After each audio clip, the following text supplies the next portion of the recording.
Hello बच्चों, कैसे हैं आप सभी। आशा करते हैं आप सभी अच्छे होंगे।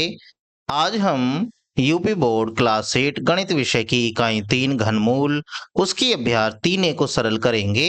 इस अभ्यास में हमें घन और घनमूल निकालने के बारे में जानना है। चलिए सबसे पहले घनों के बारे में ही समझ लेते हैं।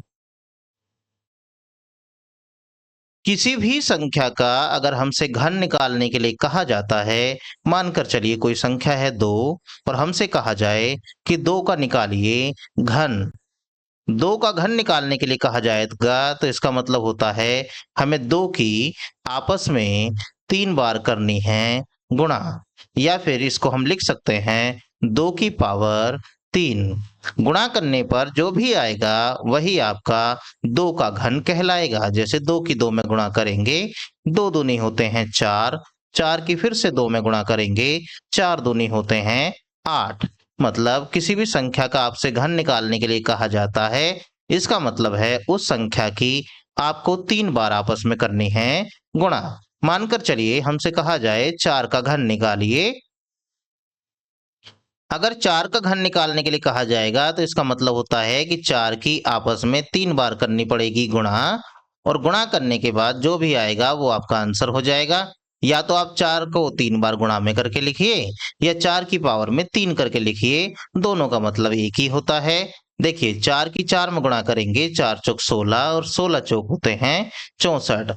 अगर आपसे किसी भी संख्या का घन निकालने के लिए कहा जाता है तो आपको इसी प्रकार से घन निकालने पड़ेंगे।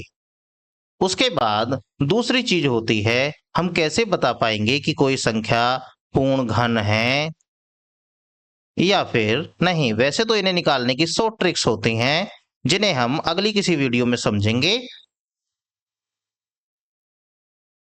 अगर आपको किसी भी संख्या के बारे में पता करना है कि वह पूर्ण घन है या नहीं तो आप उसके अभाज्य गुणनखंड करेंगे इस तरीके से जो किए जाते हैं। इन्हें करने के बाद इधर जो गुणनखंड आपके आएंगे उन गुणनखंडों के आपको 3-3 के बनाने हैं सेट। अगर 3-3 के पूरे पूरे सेट बन जाते हैं, जैसे ये देखिए यहाँ पर 3-3 संख्याएं आई हुई हैं एक जैसी, इसका मतलब ये एक पूरा सेट बन गया। अगर ऐसे ही 3-3 के पूरे पूरे सेट बन जाते हैं तो जो संख्या दी गई है वो पूर्ण घन होगी। अगर नहीं बन पाए हैं तो वो संख्या पूर्ण घन नहीं होगी, इस बात को ध्यान रखना है। और आइए अब हम अपनी प्रश्नावली को सरल करते हैं। सबसे पहले देखिए प्रश्न संख्या 1, निम्नलिखित संख्याओं के घन ज्ञात कीजिए। मतलब ये संख्याएं हमें दे रखी हैं, हमें इनके निकालने हैं घन। तो चलिए सबसे पहले इन सभी संख्याओं के निकालते हैं घन। पहले 7, 7 का हमें घन निकालना है तो हम लिखेंगे 7 का घन, और 7 के घन का मतलब होता है 7 की आपस में 3 बार करनी है गुणा। 7 की जब आपस में 3 बार गुणा की जाएगी तो इसे 7 की पावर 3 ऐसे करके भी लिखा जा सकता है। अब देखिए 7 की 3 बार गुणा करने से पहले आप इन दोनों की पहले गुणा करिए, जो आंसर आएगा उसमें फिर इस 7 की गुणा करनी है। 7 सत्ते होते हैं 49, आप इसको ऐसे भी लिख सकते हैं 49, फिर उसमें 7 की गुणा करनी है। वैसे तो घन निकालने के शॉर्ट ट्रिक्स भी होते हैं जो मैं आपको अलग वीडियो से समझाऊंगा, आप फिलहाल इसको इसी तरीके से याद रखिए। अब 7 की गुणा आपको करनी है 9 बार। 7 नम 63, 63 का लगाएंगे 3 का, हासिल लग जाएगा 6। 7 की फिर गुणा करेंगे 4 में, 7 चौक 28, 28 और 6 होते हैं 34। ये आपका 7 का घन हो गया, ये इसका आंसर हो जाएगा। अब आइए अगला देखते हैं। अगला हमारे सामने है 12। अब हमें निकालना है 12 का घन। 12 का घन निकालना है तो इसका मतलब पहले 12 की आपस में 3 बार करनी पड़ेगी गुणा, या फिर हम इसे लिख सकते हैं 12 की पावर में 3 करके। अब देखिए आप वर्ग निकालना तो जानते ही होंगे, 12 की 12 में गुणा करना यानी कि 12 का वर्ग निकालना। 12 का वर्ग आपने निकाला हुआ होगा, 144 होता है। अब उसकी गुणा करनी है 12 के साथ। देखिए 12 की 4 में गुणा करेंगे, 12 चौक होते हैं 48, 48 का 8 लगेगा, हासिल 4 लग जाएंगे। 12 चौक 48 फिर से आया और 4 हासिल वाले जुड़ जाएंगे तो 52 हो जाएगा। 52 का 2 लगाएंगे, 5 हासिल का हो जाएगा। 12 कम 12 और 5 हासिल वाले 17। ये आपका इस पार्ट का आंसर हो जाएगा। आइए अब हम निकालते हैं इस दिए गए तीसरे पार्ट का घन। ये है 17। 17 का हमें निकालना है घन। अब 17 का घन निकालना है तो इसका मतलब होता है 17 को भी 3 बार लिखना पड़ेगा गुणा में। 17 को 3 बार गुणा में लिखने का मतलब होता है 17 की पावर करनी पड़ेगी 3। अब देखिए यहां पर भी वही नियम, 17 की जब 17 में गुणा करेंगे, क्योंकि 2 बार गुणा हो रही है एक जैसी संख्या की, तो इसका मतलब हमें 17 का वर्ग निकालना है। और 17 का वर्ग आपने जानते होंगे, मैंने आपको जब वर्ग वाली एक्सरसाइज कराई थी उसमें मैंने कहा था आपको 1 से लेकर 30 तक की संख्याओं के वर्ग याद होने चाहिए। तो यहाँ पर 17 का जब वर्ग निकालेंगे 289 होता है, उसमें गुणा करेंगे फिर से 17 की गुणा करेंगे, तो गुणा करने के बाद जो भी आएगा वही आपका इस दी गई संख्या का घन होगा। 17 की जब इसमें गुणा करेंगे पूरे में तो ये आएगा 49 13। ये आपका इस प्रश्न का आंसर हो गया। आइए इसके बचे हुए खंडों को सरल करते हैं। अब हमारे सामने है 19, 21 और तीसरा है 100। सबसे पहले 19 का निकाल लेते हैं घन। 19 का घन, देखिए 19 का घन निकालना है तो इसका मतलब होता है 19 को 3 बार गुणा में लिखना है। 19 गुणा 19 और गुणा फिर से 19। अगर 2 बार 19 की 19 में गुणा की जाए तो ये तो वर्ग की तरीके से हो जाएगा। और 19 का वर्ग आपको याद होना चाहिए, वो होता है 361। अब 19 का वर्ग जब 361 होता है उसमें गुणा फिर से करनी है 19 की गुणा करने पर देखिए क्या आता है। जब आप 19 की 361 में गुणा करेंगे तो ये आएगा 68 5 9। आप चाहें तो गुणा करके इसे चेक कर सकते हैं। ये इसका आंसर हो गया। अब आइए आगे बढ़ते हैं। अब हमें निकालना है 21 का। 21 का घन। अब 21 का घन निकालना है तो इसका मतलब हुआ कि हमें 21 की आपस में 3 बार करनी है गुणा।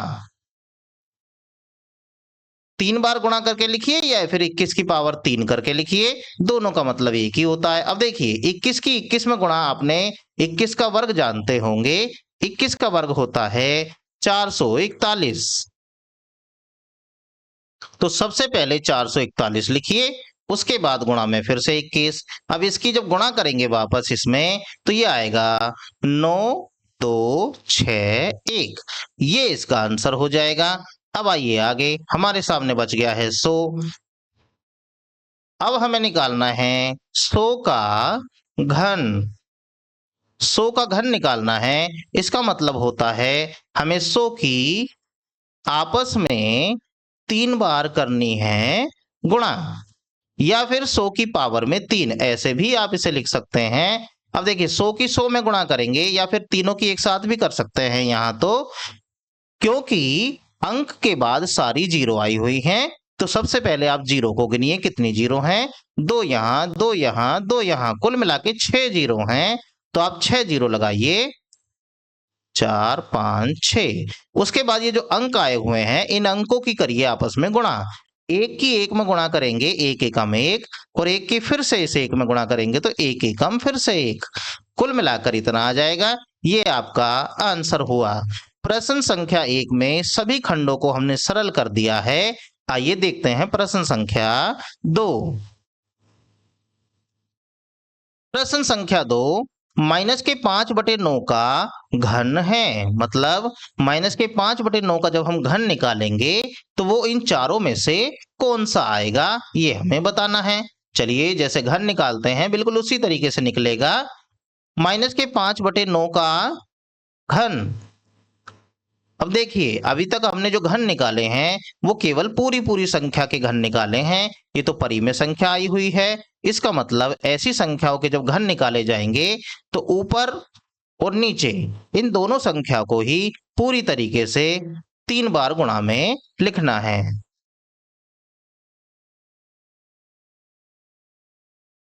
ऐसा लिखने के बाद या फिर आप इसको लिख सकते हैं माइनस के 5/9 और पावर में 3, ऐसे भी इसको लिख सकते हैं। देखिए माइनस माइनस माइनस 3 बार आई हुई है माइनस, इसका मतलब चिन्ह तो माइनस का ही आएगा।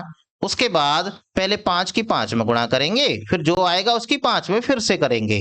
5 की 5 में करेंगे तो 5 पूरे हो जाते हैं 25, 25 की फिर से 5 में करेंगे तो आएगा 125। अब आइए नीचे 9 की 9 में करेंगे, 9 नम होते हैं 81, 81 की फिर से 9 में करेंगे तो आएगा 729। ये बात ध्यान रखने की है। अब हमारा ये सरल करने के बाद आंसर आया है। अब इन चारों आंसर में आप देख लीजिए कौन सा वाला आंसर हमारे आंसर से मैच कर रहा है। पहला, दूसरा, तीसरा, चौथा। चौथे नंबर का आंसर हमारे आंसर से कर रहा है मैच, तो इसका मतलब यही हमारे इस प्रश्न का आंसर हो जाएगा। अब आइए आगे देखते हैं प्रश्न संख्या 3। निम्नांकित में से कौन सी संख्याएं पूर्ण घन हैं? देखिए बिना घन निकाले ही हम बता सकते हैं, या बिना घनमूल निकाले ही हम बता सकते हैं कि कौन सी संख्या पूर्ण घन है या फिर नहीं है।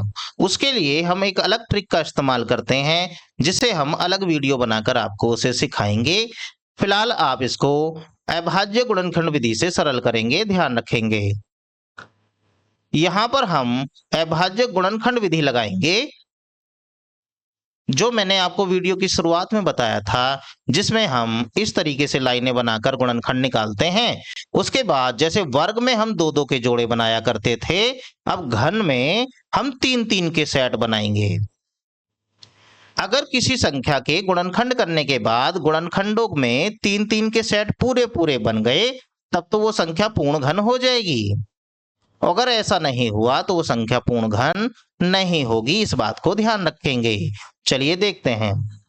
हमें दिया गया है 64, 216। पहले इन्हीं दोनों को सरल करके देखते हैं ये पूर्ण घन है या फिर नहीं है। चलिए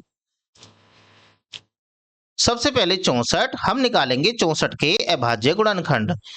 इस तरीके से बना लेंगे लाइन, लिखेंगे 64, 2 से इसको भाग करेंगे, 2 से कट जाता है ये 32 बार, 2 से इसको फिर भाग करेंगे 16 बार कट जाएगा, 2 से इसमें फिर भाग करेंगे तो 8 बार जाएगा, 2 से फिर काटेंगे इसको तो 4 बार इस बार जाएगा, 2 से फिर से भाग करेंगे तो ये 2 बार जाएगा, और 2 से फिर काटेंगे 1 बार जाएगा।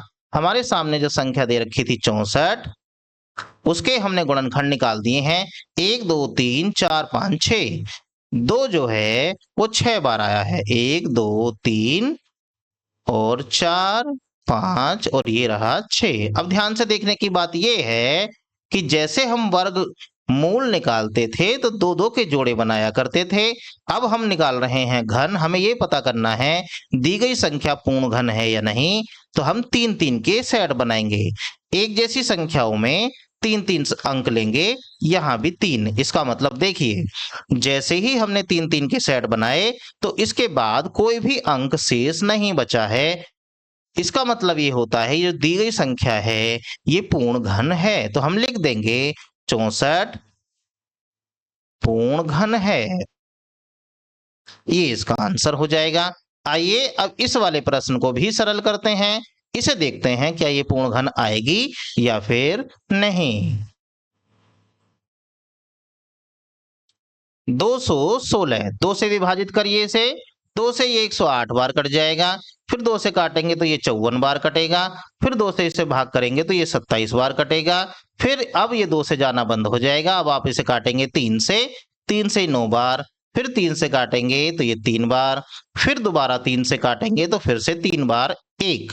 ये हमारा अभाज्य गुणनखंड आ गए हैं। अब लिखते हैं अभाज्य गुणनखंडों को। 216 क्या क्या गुणनखंड आए हैं इसके? 2 आया है 3 बार और 3 आया है 3 बार, यानी कि 2 गुणा 2 गुणा 2। उसके बाद आया है 3 गुणा 3 गुणा 3। चलिए अब हम बनाएंगे 3-3 के सेट। एक जैसी अंक देखिए यहाँ भी 2 2 2, यानी कि इन तीनों को मिलाकर एक सेट बन गया। ऐसे ही 3 3 3, इन्हें भी मिलाकर एक सेट बन गया। इनके अलावा कोई संख्या शेष बची है नहीं। इसका मतलब ये होता है कि 216 नाम की जो संख्या है ये पूर्ण घन है। ये हमने प्रश्न संख्या 3 के अभी 2 पार्ट सरल करे हैं। आइए आगे के पार्टों को देखते हैं। अब हमारे सामने है निम्नांकित में से कौन सी संख्याएं पूर्ण घन है। उसमें तीसरी और चौथे नंबर की संख्या जो हमें दे रखी हैं। पहले तीसरे नंबर की जो संख्या दे रखी है इसे देख लेते हैं। ये है 2 4 3। भाग करेंगे इसमें किससे भला। सबसे पहले देखिए 2 से तो ये कटेगा नहीं क्योंकि एक अंक यहाँ पर 3 है। सबसे पहले इसे काटिए 3 से, क्योंकि ये 3 से कट जाएगा। 3 से कटेगा 8 बार, 3 अट्ठे 24 और 3 एकम 3, ये कट गया जी। अब आइए आगे, फिर 3 से काटिए, ये कटेगा 27 बार। फिर 3 से काटेंगे, ये कटेगा 9 बार। फिर 3 से विभाजित करेंगे, ये कटेगा 3 बार। और फिर से 3 से विभाजित करेंगे, ये कट जाएगा 1 बार। अब आइए जो गुणनखंड आपके आ गए हैं उन गुणनखंडों को लिख लेते हैं। 2 4 3, इसके हमने अभाज्य गुणनखंड निकाले हैं। 1 2 3 4 5, ये आए हैं 5 बार 3। 3 गुणा 3 3। अब हमारा जो नियम है उस हिसाब से हम एक जैसे अंकों के 3 3 के सेट बनाते हैं। ये सेट पूरा बन गया। अब देखिए 3 3 और 1 3 की यहाँ कमी पड़ रही है। अब कमी पड़ रही है इसका मतलब ये जो संख्या है ये पूर्ण घन नहीं बन पाई है। तो जब हम इसका आंसर लिखेंगे उसमें लिख देंगे 243 पूर्ण घन नहीं है।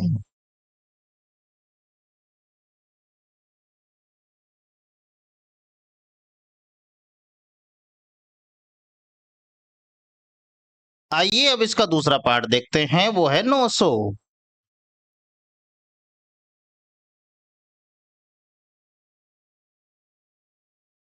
सबसे पहले 900 के भी अभाज्य गुणनखंड हमें करने हैं। 900 को 2 से काटिए। सबसे पहले 2 से काटेंगे, 450 बार कटेगा। फिर 2 से काटेंगे, 225 बार। अब 2 से ही कटेगा नहीं, अब कटेगा ये 3 से। 3 सत्ते 21 और 3 पंजे 15। फिर 3 से काटिए 25 बार। अब ये कटेगा नहीं 3 से भी। अब ये कटेगा 5 से। 5 से काटिए 5 बार। इस 5 से काटिए 1 बार।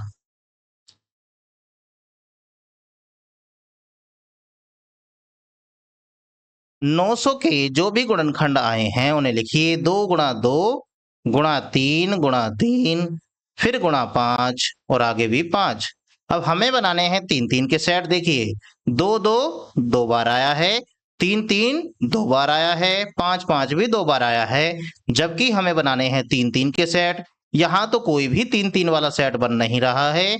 इसका मतलब 900 जो है ये भी पूर्ण घन नहीं है। चलिए इसके बचे हुए प्रश्नों को देखें। अब है 1728। हमें ये बताना है ये पूर्ण घन है या नहीं। इसके लिए हमें इसके करने पड़ेंगे अभाज्य गुणनखंड। 17 28, सबसे पहले 2 से काटिए। 2 अट्ठे 16, 2 छिक्का 12, 2 चौक 8। फिर 2 से काटिए, 2 चौक 8, 2 तिया 6, 2 दूनी 4। फिर 2 से काटिए, 2 दूनी 4, 2 एकम 2, 2 छिक्का 12। अब ये फिर 2 से काटिए 108 बार। फिर 2 से काटेंगे इसको 54 बार। फिर 2 से काटेंगे इसको 27 बार। अब ये 2 से नहीं कटेगा, अब ये कटेगा 3 से। 3 से काटिए इसको कितनी बार, 9 बार। 3 से 3 बार। अब ये फिर 3 से 1 बार। ये इसके गुणनखंड निकाल दिए हैं 17 28। देखते हैं इसके गुणनखंड जो आए हैं क्या उनके भी 3 3 के सेट बन पाएंगे या फिर नहीं। उसके लिए देखिए 1 2 3 4 5 6, 2 आया है 6 बार। 1 2 3 4 5 6 और 3 आया है 3 बार। 1 2 3। तीन तीन के बनाइए सेट, ये बन गया, यहाँ ये बन गया, यहाँ ये बन गया। इसके तो जितने भी अंक अभाज्य गुणनखंड के रूप में आए हैं सभी के सेट बन चुके हैं। इसका मतलब हम लिख सकते हैं 17 28 जो है वो पूर्ण घन है। आइए आगे देखें। अब हमारे पास है इतनी बड़ी संख्या, हमें इसको भी बताना है कि ये पूर्ण घन है या फिर नहीं है। इसके लिए हमें इसके भी अभाज्य गुणनखंड करने होंगे। आइए इसके भी अभाज्य गुणनखंड निकाल लेते हैं। 10 64 और ये 80। सबसे पहले 2 से काटेंगे, 2 पंजे 10, 2 तिया 6, 2 दूनी 4, 2 चौक 8 और ये आगे से 0। ये अभी भी 2 से ही कट जाएगा।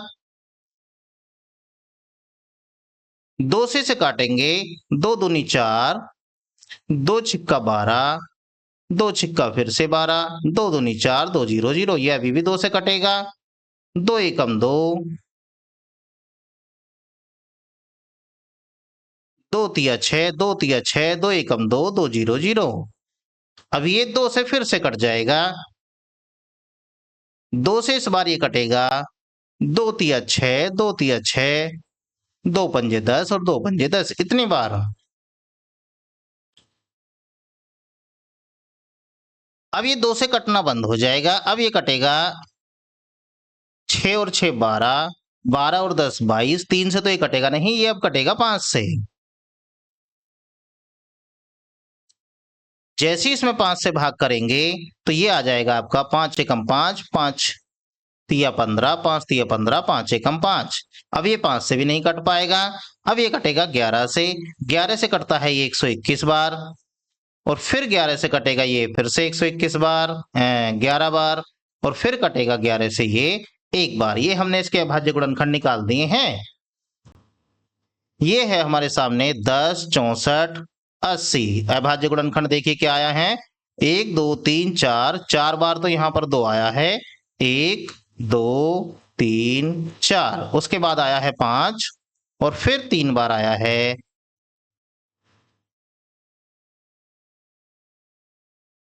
11। अब बनाइए इनके सेट। इसका एक सेट पूरा बन गया, ये बच गया है यहाँ, 5 भी बच गया है यहाँ, और 11 का भी पूरा सेट बन गया है। यानी कि जो भी अभाज्य गुणनखंड आए हैं सभी के 3 3 के सेट नहीं बन पाए हैं। तो हम लिख देंगे कि 10 64 80 पूर्ण घन नहीं है। आइए आगे देखें, आगे कौन सा प्रश्न है। अब हमारे सामने है, ये भी काफी बड़ी संख्या दे रखी है, इसके भी अभाज्य गुणनखंड निकालेंगे और चेक करेंगे कि ये पूर्ण घन है या फिर नहीं है। ये है 36 3 1 2 3 बार 0। देखिए 2 से तो सबसे पहले कट ही जानी है क्योंकि इकाई का अंक यहाँ पर 0 आ रहा है। 2 से काटेंगे, 2 एकम 2, 2 अट्ठे 16, 2 एकम 2, फिर 2 पंजे 10 और आगे 2 0। ये अभी भी 2 से कट जाएगी। 2 से काटेंगे, 2 नम 18, ना जाने की 0, 2 सत्ते 14, फिर 5 फिर 0। इतनी बार कटेगा। ये अभी भी 2 से कट जाएगा। 2 से काटेंगे तो ये कटेगा 45 375 ऐसे। अब चलिए 5 और 5 10 और 10 20 4 24। ये अब 3 से कट जाएगा। इसमें 3 से भाग करिए, 3 एकम 3, 3 पंजे 15, 3 एकम 3, 3 दूनी 6 और 3 पंजे 15, 5 5 10 और 4 14। अब ये 3 से नहीं कटेगा, अब ये कटेगा सीधा 5 से। 5 से इसमें भाग करेंगे, 5 तिया 15, 5 0 0, 5 दूनी 10 और 5 पूरे 25। ये फिर से 5 से कट जाएगा। 5 से काटेंगे, 5 छंग 30, 5 0 0 और 5 पूरे 25। ये 5 से फिर से कट जाएगा। 5 से काटेंगे इसे तो 5 एकम 5, 5 दूनी 10, 5 एकम 5। अब ये 5 से नहीं, अब ये सीधा 11 से कटेगा, 11 से 11 बार कटेगा, और ये 11 से ये एक बार कटेगा। ये आपके गुणनखंड आ गए हैं। मतलब 3 6 3 1 2 3, इसके गुणनखंड क्या आए हैं? 1 2 3, 3 बार तो आया है 2, एक बार 3, फिर 3 बार 5, फिर 2 बार 11। मतलब 2 गुणा 2 गुणा 2, उसके बाद 3, उसके बाद 5 गुणा 5 गुणा 5, उसके बाद 11 आया है यहाँ पर 2 बार। देखिए अब सेट बनाने हैं, 1 बन गया, 3 बचेगा, 5 का पूरा सेट बन गया, यहाँ 11 भी, एक 11 की कमी पड़ रही है तो इसका भी सेट नहीं बन पाएगा। इसका मतलब जितने भी अंक अभाज्य गुणनखंड के रूप में आए हैं सबके 3 3 के सेट नहीं बन पाए हैं। तो ये जो संख्या हमें दी गई है ये संख्या भी पूर्ण घन नहीं है। ये आपका इस प्रश्न का आंसर हो गया। आशा करते हैं ये सभी प्रश्न आपको अच्छे से समझ आ गए होंगे। वीडियो को देखने के लिए आपका धन्यवाद। Thanks for watching.